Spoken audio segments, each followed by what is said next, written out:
Welcome to the Fear and Greed Sunday feature. My name is Adam Lang. A little unusually, I'm in on the Sunday interview today because this week we've got something entirely different. Now, every day when you're listening to Fear and Greed, you're hearing the handiwork of our audio producer, Luke. Now, he is a genius when it comes to making Sean Aylmer, Michael Thompson, me, and every single one of our guests sound the very best that they can. But what you may not realise is that the theme music for Fear and Greed is also Luke's. He wrote it, he composed it, he recorded it, because while he's an excellent audio engineer, he's also an extremely talented musician in his own right. And this week, he's actually launched his latest single. Now, I love talking about music, and I don't mind talking about the music industry either, the business of music. I spent a large chunk of my career working in that space with songwriters, managing a record label, and working with artists. It is a business that's constantly changing, and that is why it's so exciting to see one of our own team members making a name for himself.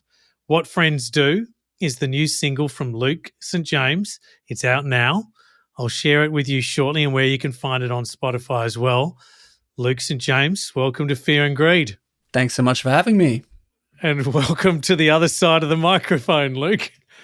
Comfortable, isn't it? That's not the word I would use. Now, let's go back to where the genesis of this whole idea and your passion for music came from. How did you get into music? Gosh, well, I suppose I wasn't that into music when I was very young. I was probably around 14 or 15 when I picked up a guitar for the first time. That was really just because it was the cool thing to do at the time. But, then I started listening to the Beatles and Led Zeppelin and Fleetwood Mac. Yeah, that'll do it. Yeah, exactly. And then I realized I could sing a little bit. And so, yeah, I guess I was a bit of a late bloomer, but, probably within 6 months of me first singing in front of people, I was playing in front of my whole high school and busking. So, yeah, I guess my love for it all developed very quickly. All right, Luke, now confession time. How many bands were you in before you decided to go solo? Not that many, to be honest. I was in a band called Virtuoso Fire. Okay. Which is a terrible, terrible name for a band, but we had a shared love of, indie rock bands, Arctic Monkeys and Franz Ferdinand, and a very different music to what I play now, but it was a lot of fun. So that's how you cut your teeth. And when did you decide that you could actually make a go of this, that you might become a professional? It didn't happen straight away, to be honest. I went off to uni, I studied law for a little bit, I got some other odd jobs, and it wasn't until probably around 2015 or 2016 where I really wanted to have a crack at it and do it professionally and full time. And so that's what I did. I found a booking agent and started playing gigs in pubs and weddings and corporate events, wherever I could book a gig, really. As many people as you can get in front of, it's a good thing, right? Yeah, exactly. So as you're creating music, for you, what tends to come first? Lyrics, music, an idea, a picture? How does it work? Well, for me, it's, everyone's different, but for me, I always start with the melody first. I can't do it any other way. So, yeah, I'll start playing around with a guitar or a piano until I find something I enjoy. Once I have a sort of basic structure or hook, then I will start humming along and try and come up with some words that might fit with it. And so, to give What Friends Do as an example, I had that first sort of structure, that hook that comes in at the start of the song, and then the first words that I sort of came up with were, I was feeling kind of seasick. Okay. And then, I guess the basics of writing is who, what, when, where, why, how. And so it's figuring out, okay, seasick, where am I? What am I doing? What's this song about? And kind of working backwards from there. Oh, that's fantastic. In terms of the creative spark and hard work, there's sometimes this illusion that it just comes to you and you either have it or you don't.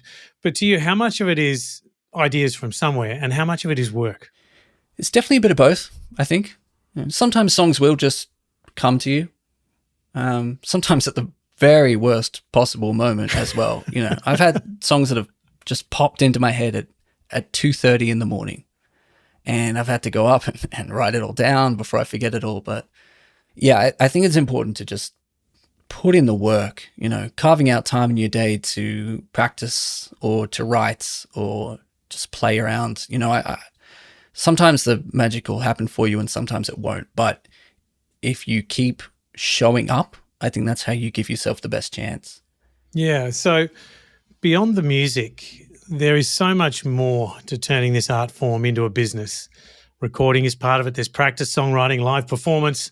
You got promotion. You've got recording, artwork, photography, videos, websites, blogs, and social media, of course. All of that is in the hope of generating an opportunity for your music to grow an audience. How much of making music work is work, and what do you find the hardest? Yeah, it was certainly a shock to me at the beginning, just how much being a working musician is about, just running a business, getting yourself an ABN and booking jobs and sending invoices and managing your taxes and just all that admin side of things. It probably contrasts with a lot of people's ideas of being a creative artist, but that's definitely a large portion of what you do on a day-to-day basis. I think the hardest thing for me was, more in the marketing and promotional side of things. It's not something that I would say I'm naturally gifted at. It's definitely been an acquired skill and something that I still don't feel very comfortable doing. But you have to get your name out there. You have to do it. It's hard to put your heart and soul into this music and then use it as a promotional tool. But that's the nature of the business, I suppose. Yeah. The industry has changed a lot. So since, you were listening to the Beatles and switching on to music and Fleetwood Mac, the business has changed a lot and it's constantly evolving. For you, what role does television, radio, music sites, Spotify, live gigs, what role do they play in getting your music out there? Yeah, well, as you say, it's changed a lot. When I first started busking, you could still reliably sell CDs.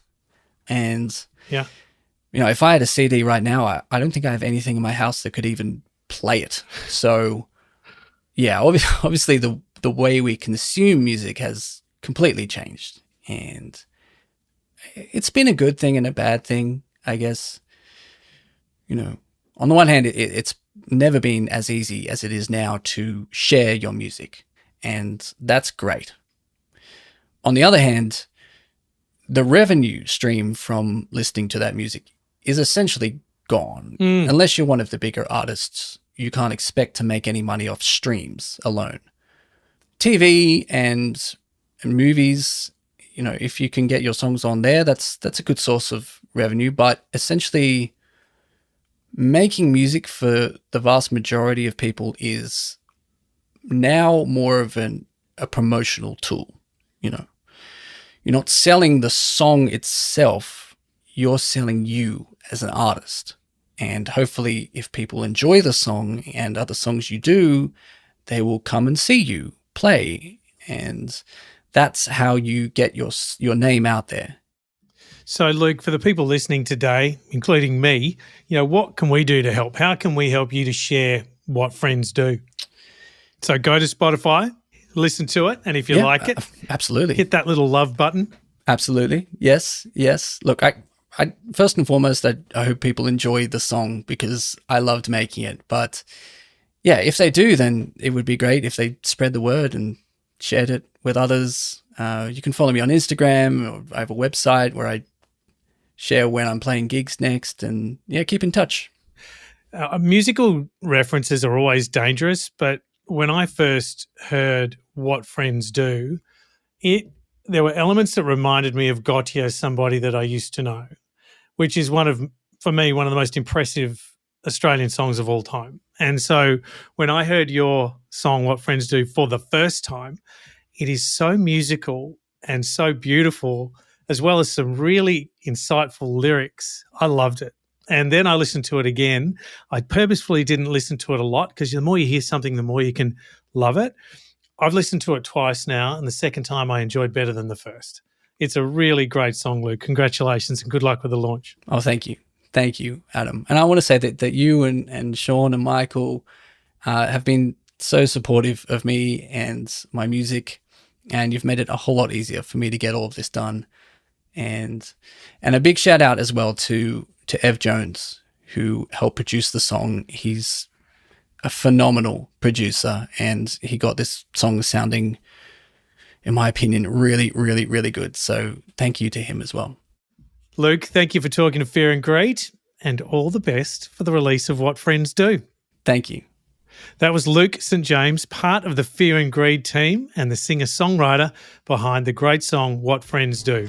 Find the song on Spotify and search for Luke St. James on Instagram and TikTok, and we'll also put a link in today's show notes. Have a great Sunday.